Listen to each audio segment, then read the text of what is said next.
میرپور خاص سے بھائی محمد لقمان صاحب نے سوال پوچھا ہے، اگر کوئی نماز میں دوسری رکعت میں بیٹھنے کی بجائے اٹھ جائے اور پھر کھڑا ہو کر اسے یاد آئے کہ میں نے بیٹھنا تھا، پھر واپس لوٹ آئے، تو اس صورت میں سجدہ سہو لازم ہوگا یا نہیں؟ واضح رہے کہ بیٹھنے کے بعد انہوں نے اتحیات پوری پڑھ کے پھر دوبارہ اٹھے ہیں۔ محمد لقمان، دیکھیں بھائی محمد لقمان صاحب،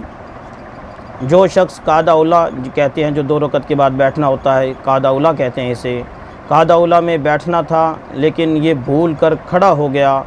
اگر مکمل کھڑا ہو گیا یا کھڑے ہونے کے قریب ہو گیا تو سجدہ سہو اس پر لازم ہو گیا۔ اب اس کو یہ چاہیے کہ بس یہ اگر کھڑا ہو گیا تو آگے نماز کو جاری رکھے، دوبارہ واپس لوٹنے کی ضرورت نہیں ہے، سجدہ سہو کا لزوم ہو چکا ہے، اور پھر اس کا واپس لوٹ کر پھر دوبارہ اتحیات بیٹھ کر پڑھنا یہ کوئی اچھا عمل بھی نہیں، اس لیے اس کو چاہیے کہ قیام میں چلا گیا تو پھر آگے نماز کو جاری رکھے اور اخیر نماز میں سجدہ سہو کرے۔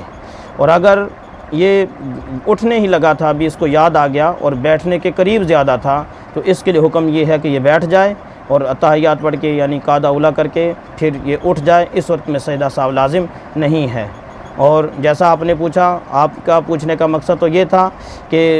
چونکہ وہ کھڑا ہو کر واپس آ کر اس نے اتحیات پڑھ لی، لہٰذا شاید آپ اس لیے پوچھ رہے ہیں کہ اس صورت میں سجدہ سہو نہیں ہونا چاہیے۔ ایسی کوئی بات نہیں، بلکہ جب قعدہ اولیٰ چھوڑ کر جب اگلی رکعت کے لیے کھڑا ہو گیا تو سجدہ سہو لازم ہو گیا،